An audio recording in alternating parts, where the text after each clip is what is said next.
Aviation Hydration Explained. What to do during and after flights. As you know, cabin air is dry, and if you are an aircrew member or you travel frequently, you're already feeling it. Dry mouth, headaches, fatigue, brain fog. But there's an issue that most people underhydrate or they overcorrect using sugary drinks, electrolytes, energy drinks that they don't actually even need. Today, I'm going to walk you through a simple and realistic hydration plan that actually works for pilots, flight attendants, student pilots, air traffic controllers, and frequent flyers. No extremes, no gimmicks, just what to drink, how much, and when, all backed by research. If we haven't met already, I'm Jill, the Aviation Dietitian. Welcome back. I work exclusively with Aircrew. I've been helping pilots now since 2019, air traffic controllers, flight crews, manage their fatigue, headaches, gut issues, all the long-term that are going to risk their careers and health. I use evidence-based nutrition that actually fits the irregular schedules and their real-life flight days. Think about FAA medical and health issues. That's what I do. So why does hydration matter on trips?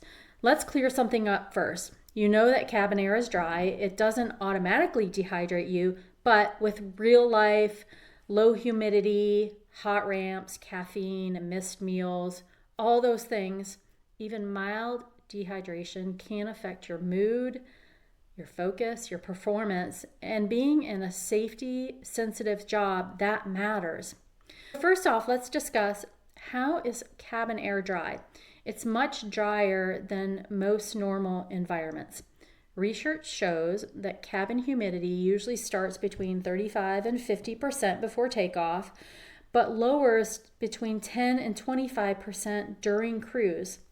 For reference, my home is probably closer to 40 to 60% humidity, where most aircraft cabins are 10 to 20%. It happens with an environmental control system where the system mixes outside air from high altitude with recirculated cabin air. And unless there's specific humidification used, humidity usually stays low. Then think about, what does the humidity actually do to the body? Low humidity is what causes insensible fluid loss. It's water through breathing, through your skin, that you don't actually notice. On its own, it's not dramatic, but stacked against long duty days, early reports, limited access to fluids, and physical stress, that's where the dehydration comes in. Low humidity contributes to dry eyes, nasal passages, dry skin, and while the cabin humidity alone doesn't cause the actual dehydration, it's a factor that creates overall fluid loss and dehydration symptoms. So why should you be worried about dehydration? Dehydration is when your body loses more fluid than what's being taken in. It causes metabolic and physiological issues. Even mild dehydration, 1 to 2% total body water loss, can impact health and performance. So let's go through the effects. See if you can recognize some of them. There's many symptoms that aircrew experience during their flight days without realizing it. Fatigue, reduced energy, headaches, brain fog, poor concentration, slow reaction times, mood changes, low tolerance to stress. Physically, you might notice dry mouth, dry eyes, dark or infrequent urination, lightheadedness, especially when you stand up. While this matters, the fatigue and the focus and the reaction time affect your performance. The small fluid losses can degrade your attention, your coordination, and your decision making. As passengers, we want to be safe, right? So the more serious health effects, things that I usually deal with my clients, severe dehydration, blood volume drops, blood gets thick, puts an extra strain on your heart, blood pressure raises up, can temporarily cause so many other issues, blood sugar issues. Severe dehydration also causes nervous system issues. In extreme cases, can cause confusion and disorientation and alert awareness. But most of all, what you all fear is kidney stones. Kidney stones directly related to fluid loss. When you're dehydrated day after day, circulating blood volume and waste product builds up in your kidneys. It's a fact. Let's talk a little bit about cognitive performance effects.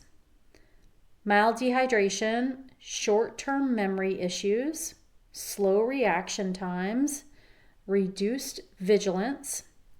They're noticeable, especially on those high workload days and when you have those early reports and long overnight reports. Let's talk about hydration baseline, and let's set it up practically. When I work with Aircrew, this is what I do. I take your body weight divided by 2. That's your minimum number of ounces per day. If you're 160 pounds, divided by 2, that's 80 ounces. Now, this is just a baseline I want you to think about. It's not a performance goal. It's just a starting point. When you have a long duty day, I'm going to say 12 hours or more, or it's a hot environment above 70 degrees, or you're physically demanding much more workload, then don't wait until you're thirsty. Just go ahead and drink. If you're already too thirsty, then you're already behind the game.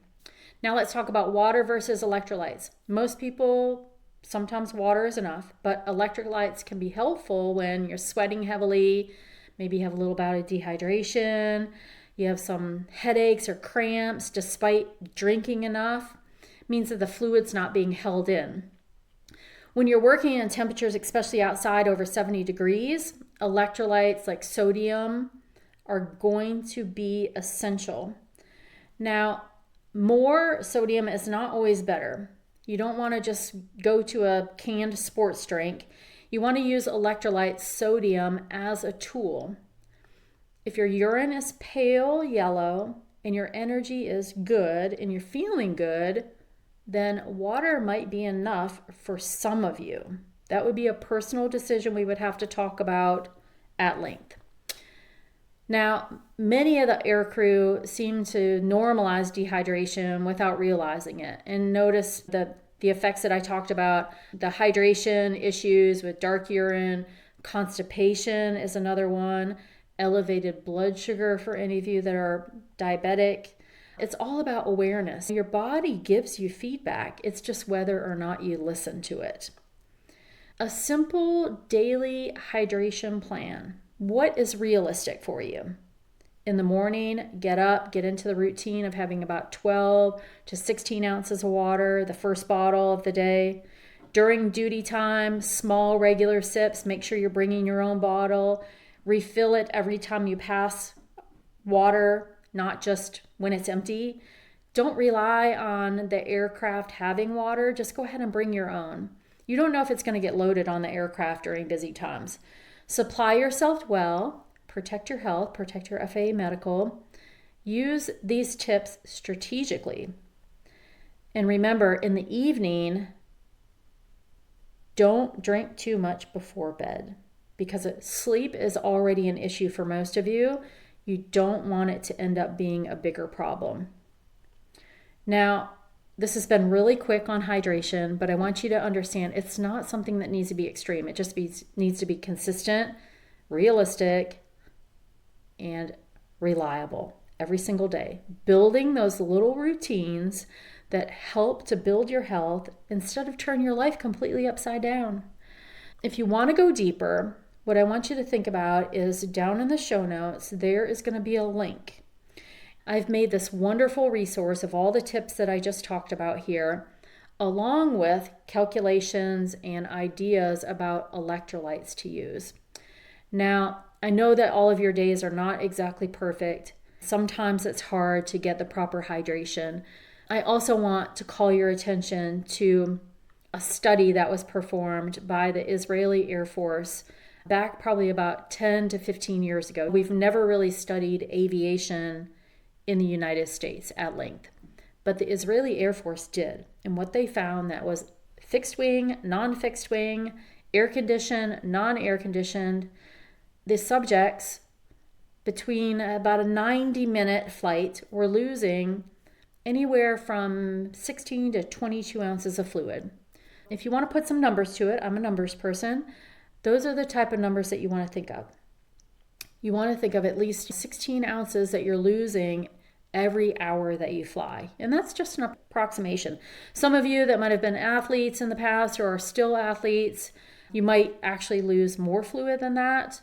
People that are athletes, there's a whole sweat test out there on the internet. You can find out exactly what you lose per hour if you want to do that. I want to call your attention to hydration, because what happens when I get clients who have high blood pressure, the first thing I do for the first 2 weeks is I look at their hydration, and most everyone that I've ever had in the last 6 years is not drinking enough fluid. It is so important. Remember, the thicker your blood gets, the worse your blood pressure gets. The thicker your blood gets, the more constipated you get. Imagine if you're one of my cargo pilots, all the hours that you're flying, if you're not consistently drinking, by the time you get to your destination, oh my goodness. I've had so many cargo pilots with gut issues, as in constipation, impactions, having some of their intestines cut out. I could talk to you for hours about doom and gloom situations, but that's not why we're here today. I'm trying to drive home the topic of hydration. In closing, thank you so much for watching. If you haven't watched my other videos, get to know me a little bit. There's a story about my husband, 35-year mainline 777 captain. There is an FAA medical video up each week. On Tuesdays, I publish videos. I would love for you to hit subscribe, make sure that you're following me, and of course, make sure you get the handout booklet on hydration so that you can be at your best and keep everyone on board safely. That is it for today. Thank you so much.